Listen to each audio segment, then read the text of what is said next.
Dell's HYCU, GitHub holes, Palo Alto on IBM's radar, SIEM vendor Voltron, AI PC paradigms, and a closer look at Dell Tech World. Hello, everyone, and welcome to the May 22nd episode of the Gestalt IT Rundown. My name is Tom Hollingsworth, and I did not go out and buy a musical instrument today, even though it is National Buy a Musical Instrument Day, because I have my favorite partner in crime who makes the beautiful music at this event, Mr. Stephen Foskett. Stephen, welcome to the Rundown this week. Well, if I can connect to another news story, I did go out and buy the new iPad, which apparently has many musical instruments crushed into it mercilessly. Maybe almost like a pudding, if you will, maybe vanilla flavored, because that's also today. But what we have, of course, is a great dessert full of wonderful news stories that will be sweet to the palate and hopefully filling. And we have some interesting news coming up out of our friends from Dell and HYCU, because we've been enthusiastic about HYCU's data protection capabilities for quite a while. But they're adding a twist from our aforementioned friends at Dell, because they have announced that HYCU can now write directly to PowerProtect DataDomain, which gives joint customers high-performance pipelines for their data with DD Boost. HYCU is also integrated into Dell Azure Stack HCI and Azure Stack Hub. Is this a major move for HYCU? You know, it might be a major move for Dell. Interestingly, so HYCU's data protection is set apart from many of their competitors through integration with applications. The R Cloud that they've got basically can protect all sorts of different SaaS applications. They've got a open API and dev kit to add new applications. They've been adding more and more over time. This is pretty exciting as enterprises adopt SaaS applications. But of course, there are also a need to protect conventional applications and to integrate with conventional data protection solutions. Those of you who are living under a rock may not be aware of the DataDomain name, but frankly, they pioneered enterprise data protection as we know it today. And Dell's PowerProtect line is basically a whole toolbox full of different ability to protect enterprise data. By adding HYCU to this mix, it really gives Dell a major boost. They can now have enterprise customers as well as MSPs, because of course HYCU is multi-tenant aware, protect SaaS data and integrate directly with DataDomain. This means that HYCU can hand off data using DataDomain's proprietary API format. They can leverage DataDomain's inline deduplication and compression capabilities and have all of this enterprise data land the same place that enterprises are already landing a lot of their on-prem data. So overall, man, HYCU just keeps making great moves in the data protection space, really punching above their weight. And the fact that Dell is willing to go on record and provide quotes, I think suggests that Dell is pretty impressed with this capability and values the HYCU name, brand, and capabilities. So way to go, both of you. I think this is a big benefit for customers, and just happy to hear more. A GitHub exploit? 10 out of 10. No notes. Well, except for the part about it being an exploit and the patch. GitHub released a patch to prevent their SAML single sign-on system from being exploited. The exploit allows full admin access to anyone that was able to forge a response token. Ironically, this exploit is only enabled for servers running more securely encrypted assertions options. The bug was found through the GitHub bug bounty program, which could net the finder up to 30,000 buckaroos in compensation for this massive security flaw. Tom, is this as bad as it looks? 10 out of 10? Come on. Chef's kiss. Here's the deal. You're going to run into this problem if you're running older versions of their enterprise server platform, which, okay, let's be fair, most people are probably running a slightly older version. You have to be on 9.13, I think was the latest code train where this bug isn't apparent. Great, we'll patch out the stuff in the other ones. The biggest problem is that a lot of people believe that what you're supposed to do is just turn on the most secure part of it and then you don't have anything to worry about, right? You still have to check the most secure parts of the system in order to make sure you don't have any kind of weird exploitation thing going on. And that's why I think it's ironic that this doesn't work on anything less secure. So ultimately, what people are going to have to do is they're going to have to go out and they're going to have to still rigorously test what they're working on. Being able to forge a SAML SSO response token and gain full privilege over the server, that's a huge issue. That's not something that should be exploitable, even if the code is up to date. Like, to me, it's that old zero trust compartmentalization thing of, even if I'm able to kick the front door in, if I'm stuck in a room with no doors and no windows, I can't really do a whole lot of damage, right? This is making sure that all of the infrastructure on the back end is protected against these kinds of things. Because I guarantee you, if this had not been a keys to the kingdom kind of exploit, if it had just been like, oh, we can forge a SAML SSO response, but after that you can't do anything, I don't think this would have been a 10 out of 10. Also, props to whoever got this and found it and was able to get it to GitHub. I know that GitHub's stated bug bounty program is between like $20,000 and $30,000 compensation. This is not a $30,000 bug. This is like a $300,000 bug. This is every bad thing you can think of from having your code publicly available on GitHub and being able to exploit it. I mean, let's just say that someone was able to log in, gain access to the server in a private repo, and start injecting malware code into the system. We already saw this with Linux. With some of the modules that go into it a few months ago or a few weeks ago on a news story in the rundown. And that was something where, like, that was a known quantity that we had an audit trail for. This could have been no audit trail. So pay the man or the woman or whoever found this bug, because they do deserve it. Palo Alto Networks landed on IBM's radar this week, or, well, more appropriately, they just bought IBM's QRadar. The solution includes their EDR offering, X-Force Threat Intelligence, security orchestration, and Randori Recon. The move comes as IBM seeks to divest their non-core assets after they announced that they were going to be acquiring HashiCorp, which we covered previously on the rundown. Palo Alto will be migrating the QRadar customers over to their Cortex platforms and then integrating the QRadar software assets into their platforms as well. Also announced was a deal that would see IBM reselling Palo Alto security offerings through their consulting business.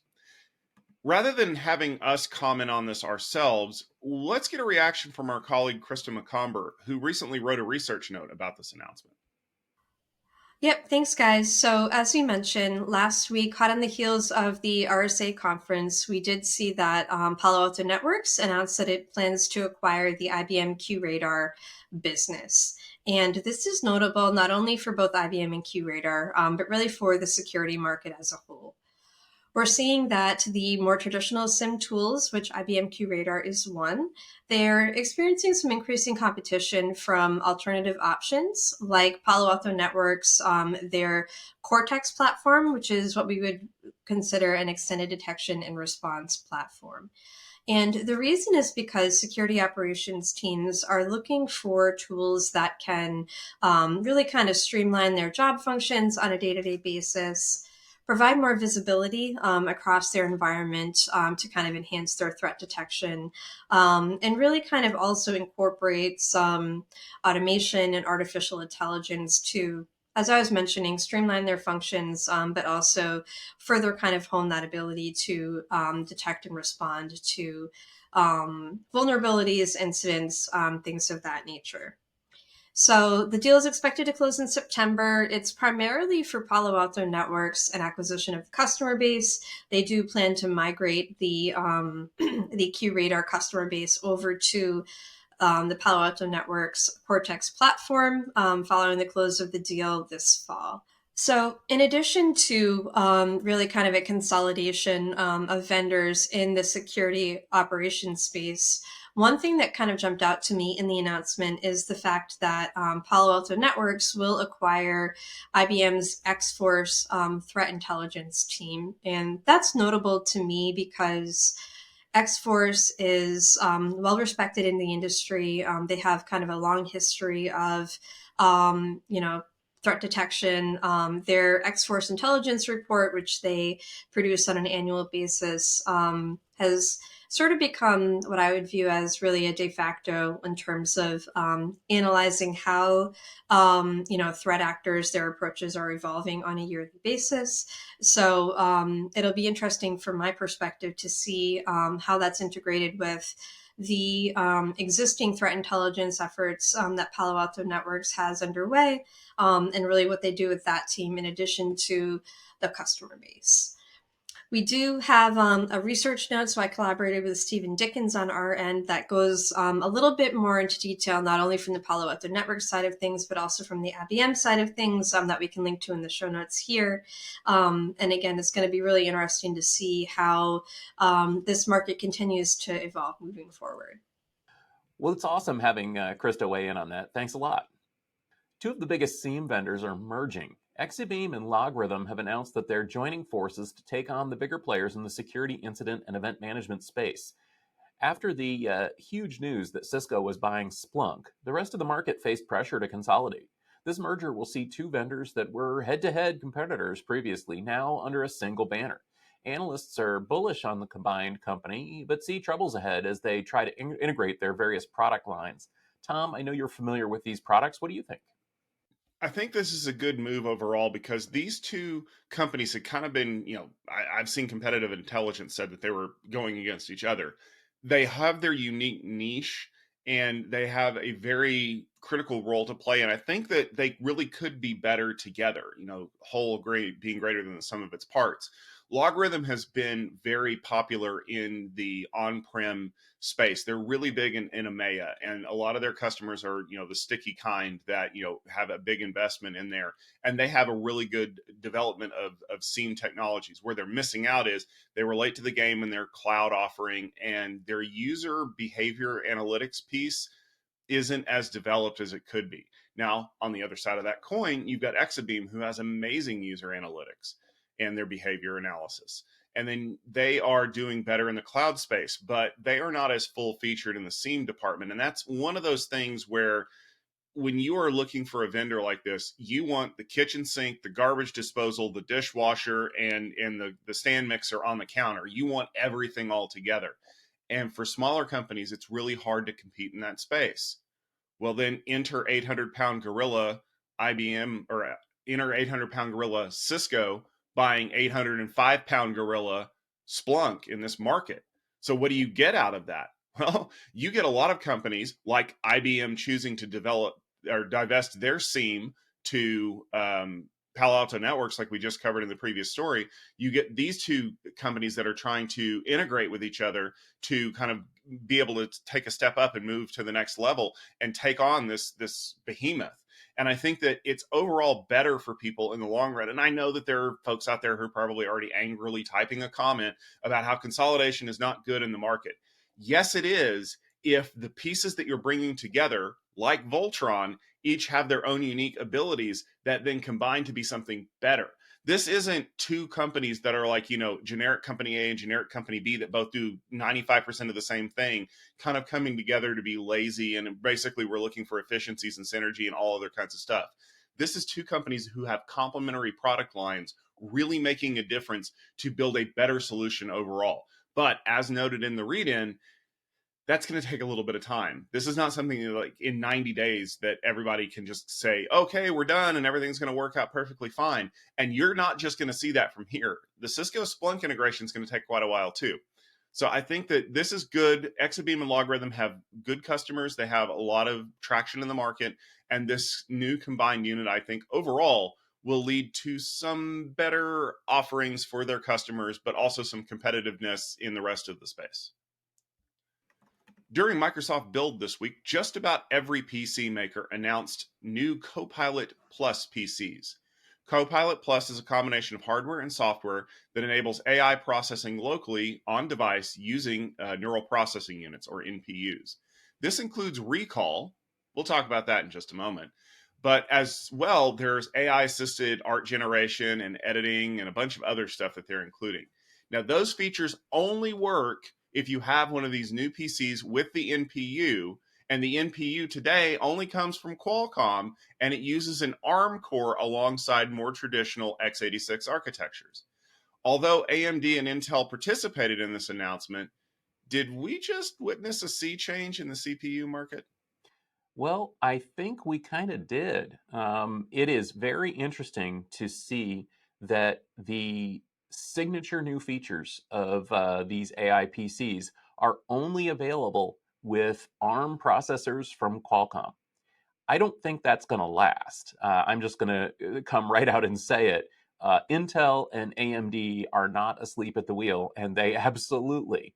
I know this is. I don't have any insider information on this, but I think it's safe to say they've got their own NPU-equipped processors ready to be launched at any day. And in fact, they may have already launched some of them, or quietly launched some of them, without talking too much about what the NPUs can do. But that being said, the feature here is all about, number one, on-device processing. Number two, tensor performance per watt. And number three, thin, light, and portable. And if you need those features, which basically everybody wants in a PC these days, there's only one company that's offering chips that's not named Apple, and that's Qualcomm.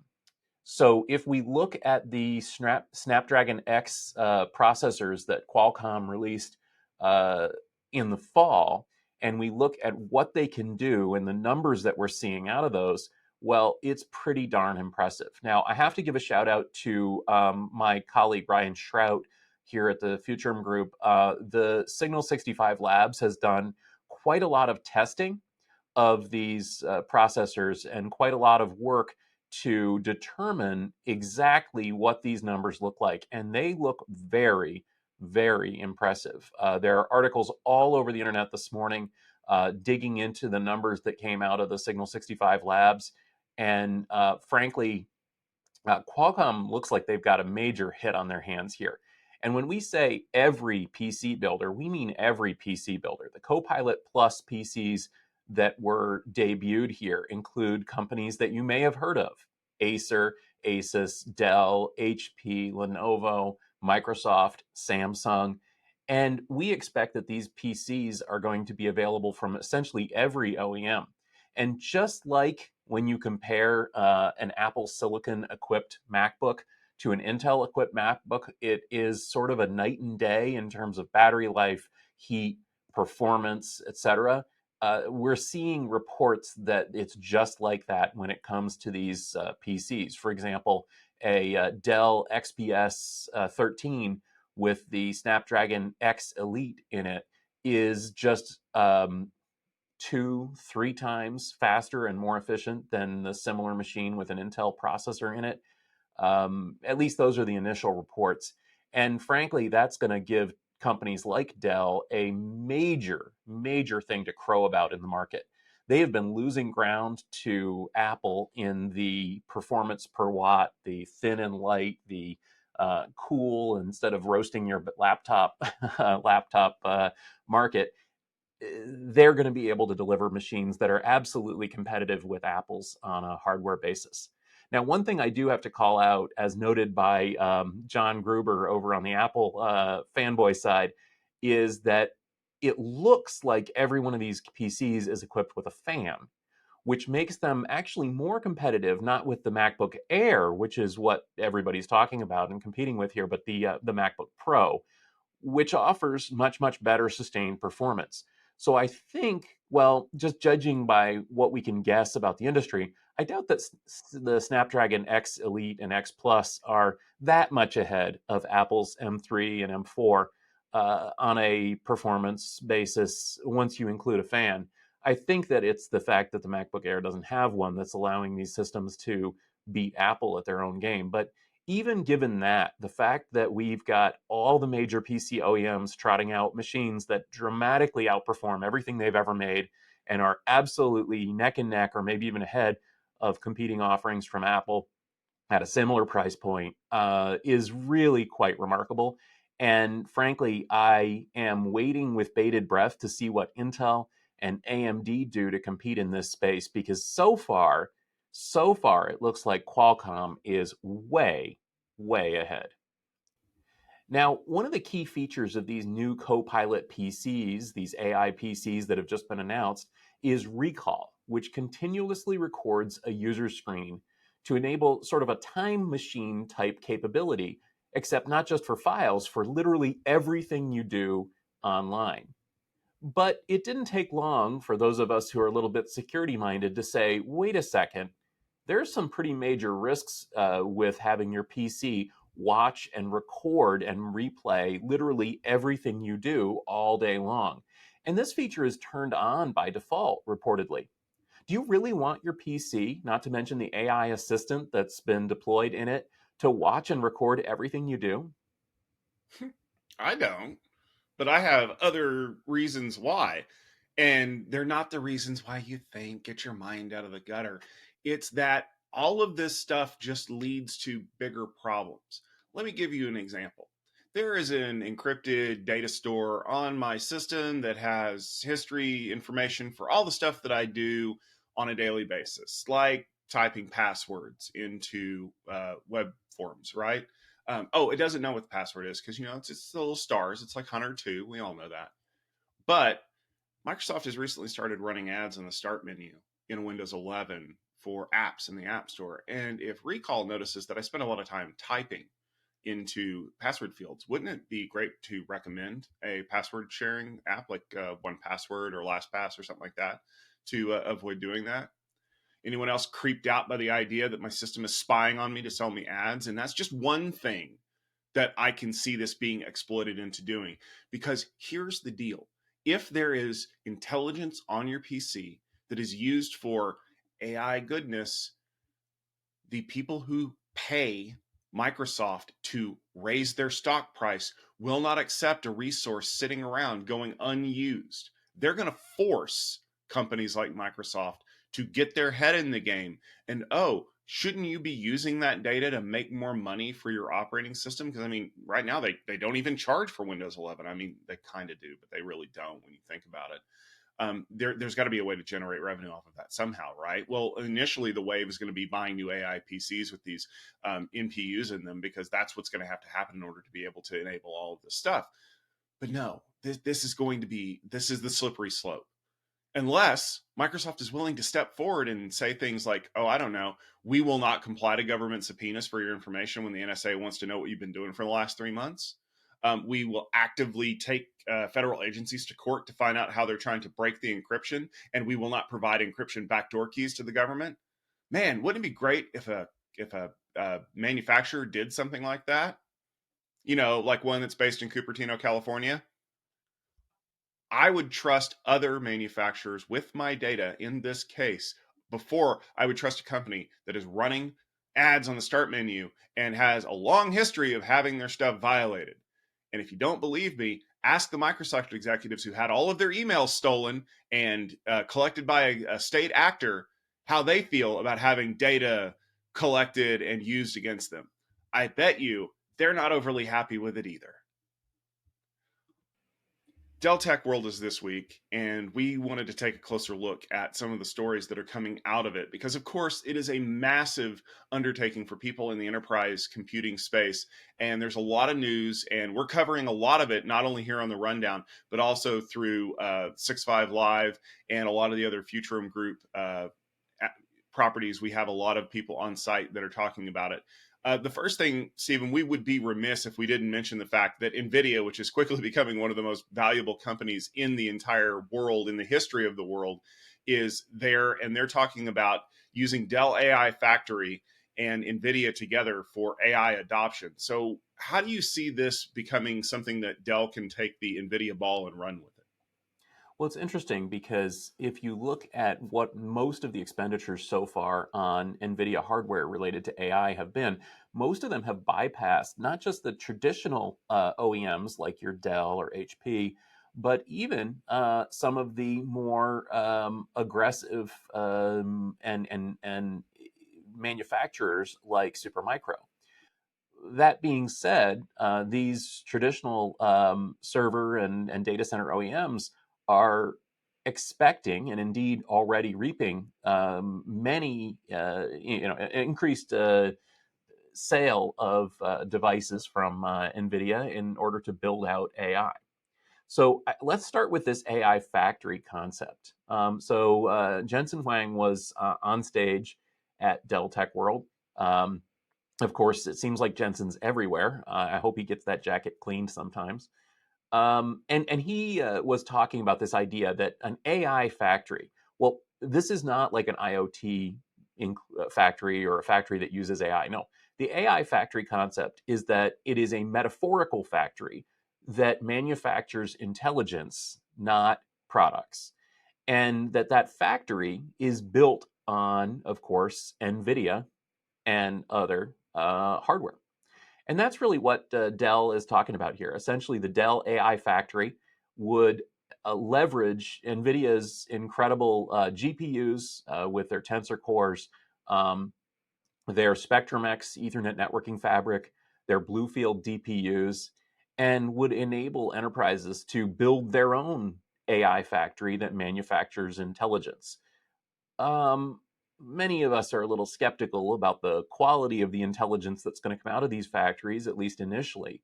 But I think that the power that generative AI has makes it inevitable that eventually we're going to have a whole new wave of industry producing intelligence using AI. And I think that that's the bet that Dell is taking here. So essentially, Dell is putting together a integrated offering that's not just a server with a GPU in it or something, but no, it's a complete integrated stack that includes Dell's PowerEdge servers as well as NVIDIA's Blackwell GPUs and DPUs and all of this in order to manufacture, well, something. But again, this is kind of like a company that makes, I don't know, CNC machines or industrial presses or something. Just having a CNC machine doesn't mean that you're going to produce something useful. The ball's in the court of the customers now who have to go out there and actually use this AI factory to make something productive. Now, we're also hearing quite a lot coming out of Dell Tech World about how Dell is using AI and how Dell's partners are using AI to improve service and customer service and support and all that sort of stuff. We had folks on stage from Microsoft, from ServiceNow, from Dell themselves talking about these things. Tom, what do you think of using AI? Well, I think it's valuable because when you look at what the most of your operational expense is in an organization, it's dealing with all of this service request stuff. I mean, I can tell you from personal experience that people have been known to buy PCs from companies that have good support organizations, whether they're PCs or servers or any of that other stuff. And so using AI to accelerate that, to create these kind of closed loop automation systems to make it more effective is hugely valuable. And I'm all for it if it makes it easier, but doesn't degrade the current support offering. I mean, let's be honest. Dell has always done a really good job of this. And that's one of the reasons why people continue to choose them over and over again instead of going with some other company or even just buying directly from an original device manufacturer. That's also one of the reasons why their channel has been so valuable over the years, is that you have a complete support stack from top to bottom. And that is something that your partner companies, your customers want to continue to buy from. So if you can augment that, if you can help them, deliver new functionality while still ensuring that nothing breaks, then that's going to be a good way to go in the future. It's going to mean that people are going to want to come back to you. And, all of the other integrations that they're doing, just continue to add on to that. And I know that they're really focusing this on the edge of the compute infrastructure, because let's be fair, not everybody owns a data center with a small nuclear power plant that you can use to run some of those new NVIDIA Blackwell systems. Like we seriously, the power draw on a full unit, I think is somewhere in the neighborhood of like 25 city blocks or something. Like I just picture the Matrix when they cut the hard line and all the power goes out. That's what happens when you power one of those things on. So you've got to be able to distribute the load. And that's what a lot of this focus has been for Dell, is how do we take these advancements and put them out into the edge of the network? And I know a lot of people are thinking edge nodes like, oh, my PC or my phone. No, we're talking about, the server clusters at the edge where, yes, they still have a lot of power, but they don't have enough power to run these massive, learning algorithms and things like that. So I applaud Dell for remembering that their customers are not the 5 largest data centers in the world. Their customers are distributed organizations that still have significant on-premises resources that they need to bring into the future. And that is how you generate sales for your server lines. It is not, oh, well, we just got to hope that, I don't know, Boeing buys $47 billion worth of servers in the next 5 years because they're the only company that can afford to buy the stuff that we're building. No, you still make money off the mom and pop organizations. And this is coming from the company where the guy proudly tells you that he got to start building PCs in a dorm room. If they ever forget that, that's going to be a huge problem. Yeah, Tom, I see an analogy here between AI PCs using this, Qualcomm Snapdragon X that we talked about earlier in the show, and what Dell is doing at the edge. It's horses for courses. If you're trying to develop a thin and light laptop that sips power, then this, ARM CPU with GPU and NPU makes a lot of sense. If you're trying to deploy applications, like you said, that aren't going to, take a city block worth of power, those need special solutions as well.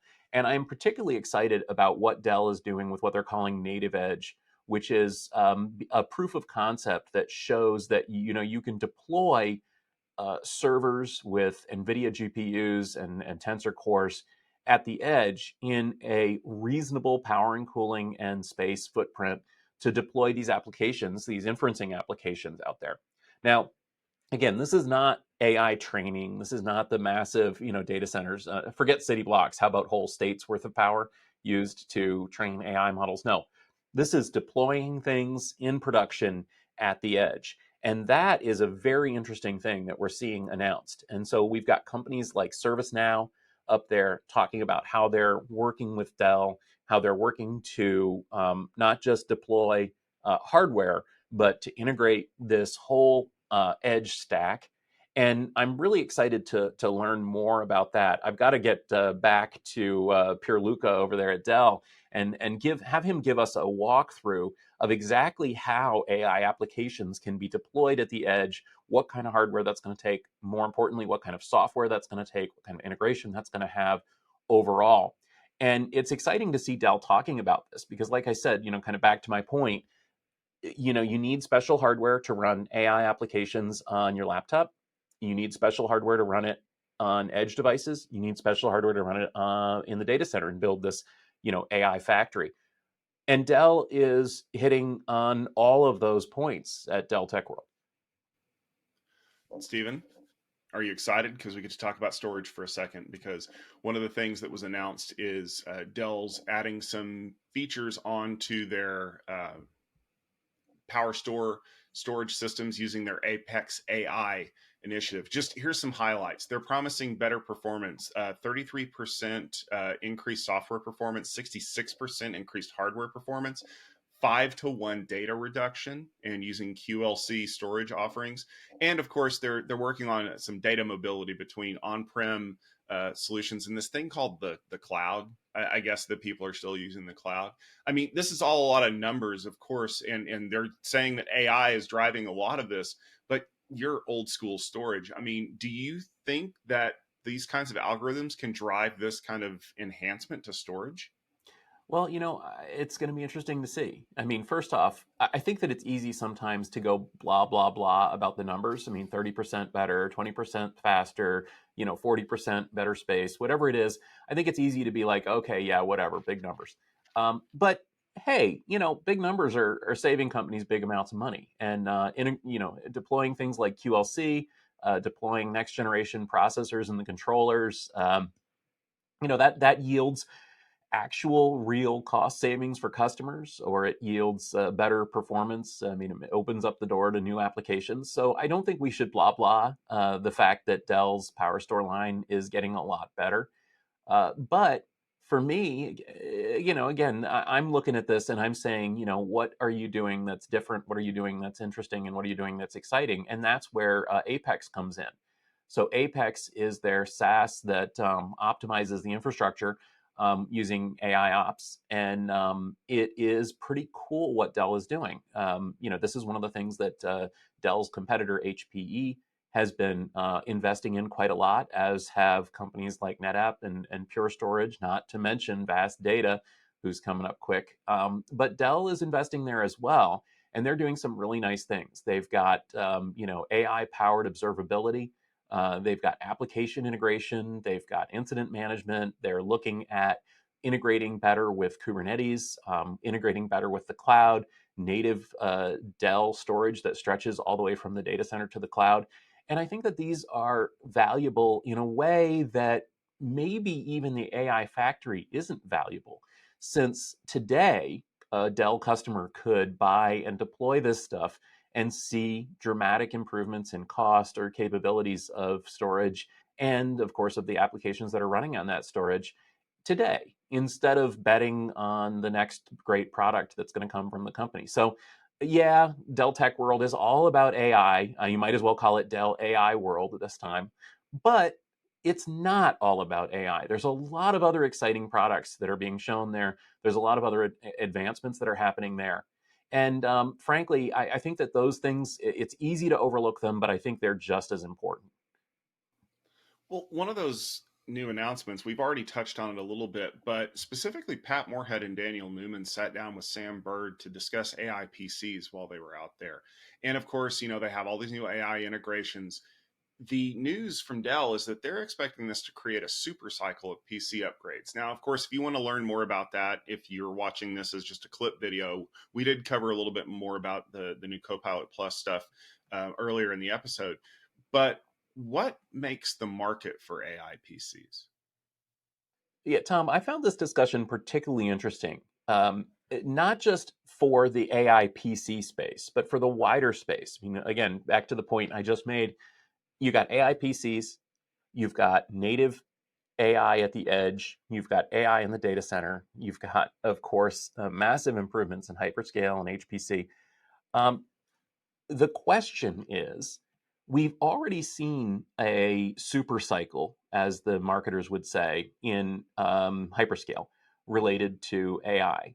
There's no denying that there has been a massive spending on AI, especially around ML training in the hyperscalers, and that has driven NVIDIA forward like nothing else.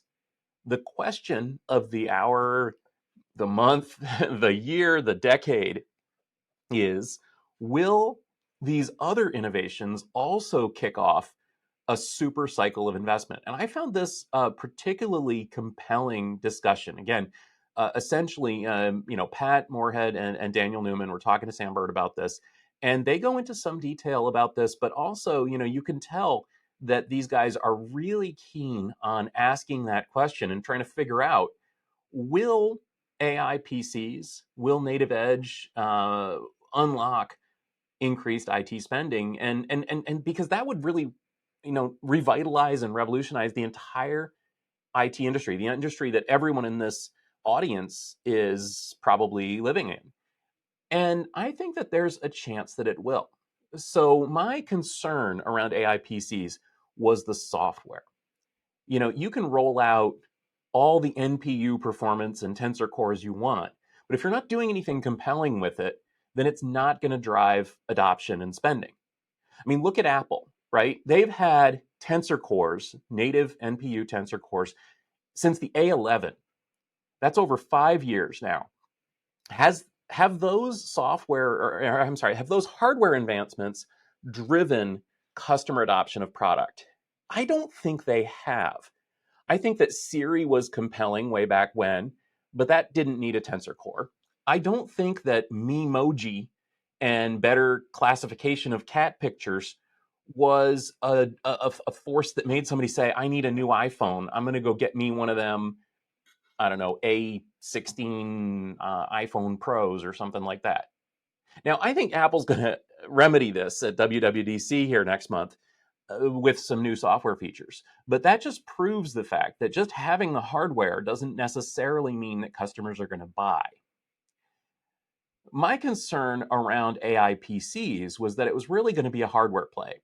That's, Qualcomm would come out with a massive, a CPU that has incredible TPU, tensor performance, and they would expect, okay, folks, come buy it, and people would greet it with a big yawn, because what am I going to do with all that anyway? Well, Microsoft answered a lot of that last week, and Dell is answering that a lot of that this week, in terms of what the software can do to make these things valuable. Now, we do have some concerns about one of these, some of what we're seeing here. As we talked about earlier in the show, is it really great to have your PC be able to recall and search literally everything you see and do online? Is that a feature that you want? Well, it's an innovation, at least. But some of these other things, I think, might be more attractive to people. I think ultimately the message that people are going to respond to is the privacy message. And this, again, I think Apple will be banging this drum heavily. If you can do AI assistant things in a secure enclave privately on your device where the information never leaves, then that is a compelling feature. And I think, I expect Apple to talk about that at WWDC. Certainly Microsoft was talking about that. And certainly the Dell folks are talking about that as well. If you can bring some of these features that are productive, that are useful, that maintain privacy, that are natively integrated, that just sort of work, I think that could drive a super cycle upgrade. So focusing in on this particular discussion, are AI PCs going to be a hit or a flop? I think they will be a hit. I think this is going to drive massive adoption. I think it's going to drive massive embrace of Qualcomm's ARM CPUs in the PC market, which is something we've been waiting for literally a decade. When will the ARM PC finally come from somebody not named Apple? I think that these features that we saw in the next version of Windows absolutely could unlock a super cycle of upgrades for end users, for corporations, for the edge. And that, I think, will revitalize this whole industry. And it was all down to whether Microsoft could deliver the software or not.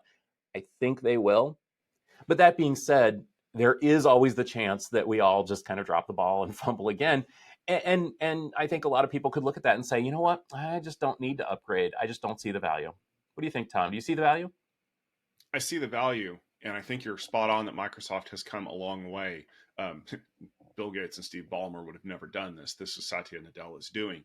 I think where you are missing a piece is it's not just Microsoft that needs to meet customers where they're at. This absolutely has to be driven by companies that are writing this software. And they face a really hard challenge, right? Because I can't assume that your PC has an NPU in it. I can do that on the Apple side today. Like I can say that if I write to a spec of a PC that was released in, I don't know, like 2021, I can guarantee you it has an M series core in it.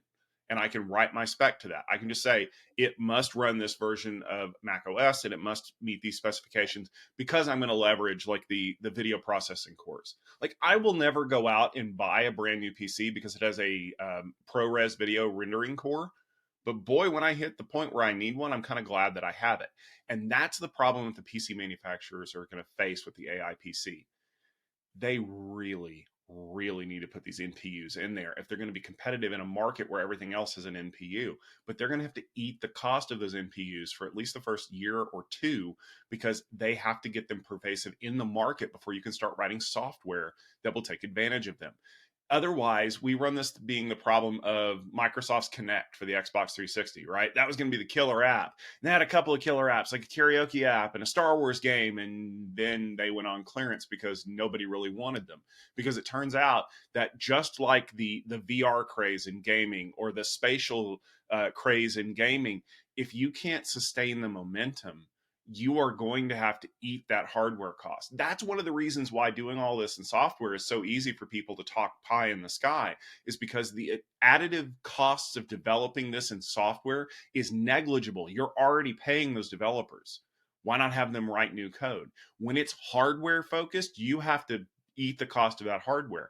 And I think that on the whole, PC manufacturers are going to embrace this because they need competitive advantages. And like you said, this conversation in 3 months from now is going to be a radically different one because we're going to see all of the software being updated across all the platforms to include the capabilities that are now inherent in all these devices.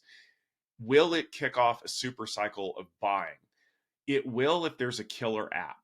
And again, it comes back to the chicken and the egg problem. I, as an IT purchasing department, do not want to go out and refresh all of my users' devices unless there is something that I have to have them on that only works on this device.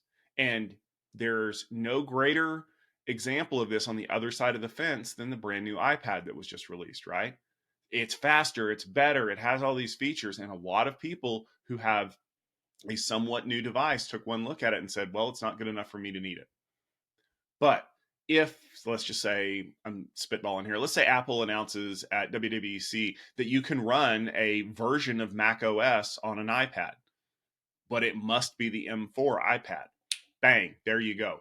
They've taken a chance that people are going to reject their assertion, or they could just have sold 1 million new iPads because everyone who's been clamoring for this software is going to go out and buy that. That's how the PC manufacturers will drive AI PC adoption.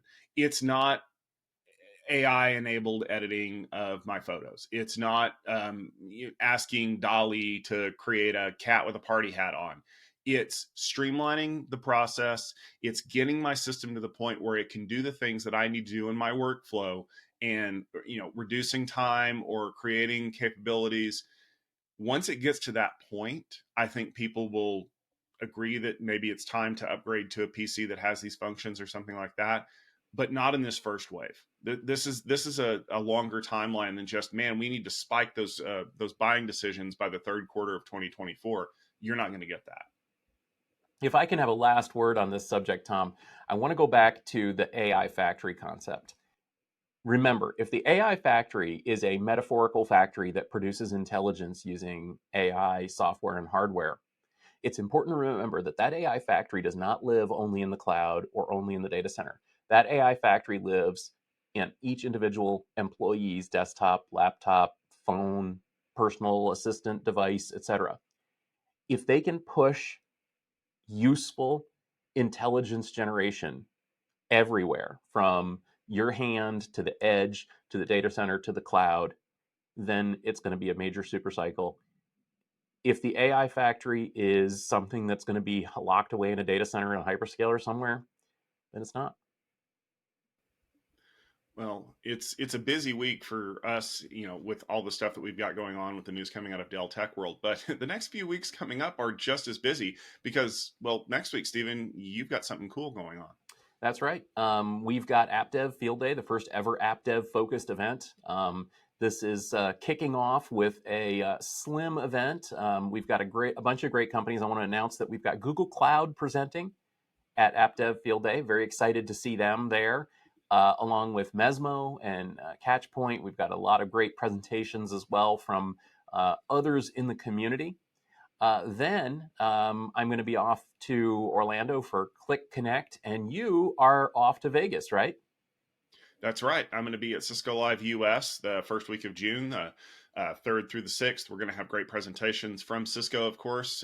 They've got some exciting new announcements. They've got some cool technologies. And then, of course, our friends at Open Gear. They're longtime friends of us at the event. We've gotten to see a lot of their product development cycles. We'll be posting the schedule and the topics for those presentations very soon, so make sure you stay tuned to techfieldday.com. And then as I get back from Vegas, you're back on the road again. That's right. Cloud Field Day is shaping up really nicely. The second week in June, we've announced previously that Juniper would be there. We've also got Morpheus Data, and I'm announcing right now that Oxide Computer is coming, which is one of the most requested Tech Field Day presenters. And I'm going to not spoil it. We've got a major hyperscaler joining us as well at that event. And I can't wait to release the details there. And that same week, of course, is the annual 6.5 Summit. I urge everyone here to register for that. Tune in live. There's going to be incredible presentations by basically every company in the IT industry. And of course, we'll be talking about that during Cloud Field Day. And then after that, I'm going to be back at HPE Discover. We've had a special networking field day exclusive event with our friends at HPE Aruba Networking. We're going to have some great conversations around hot topics like Wi-Fi 7 and SASE, SSE, SSE, whatever you want to call it. We're going to be having a lot of great conversations there and enjoying not being in the humidity because, of course, it is Vegas in June. But the other thing that is dry is the humor around here at the Rundown, which you can catch every Wednesday. In the afternoons, we'll get the videos published, or you can listen to us on a podcast feed if you prefer to get the news while you're mowing the yard or going for a run or waiting in line at the doctor's.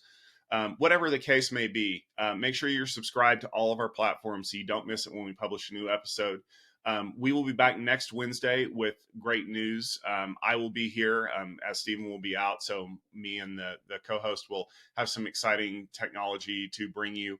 And then we'll be continuing to check on news stories as they come in. So if you see something that you want us to cover on the Rundown, make sure you let us know on social media. We're always happy to do that. Take care of yourselves. Go buy a tuba because everyone needs a tuba in their house, especially if it's an AI-enabled tuba.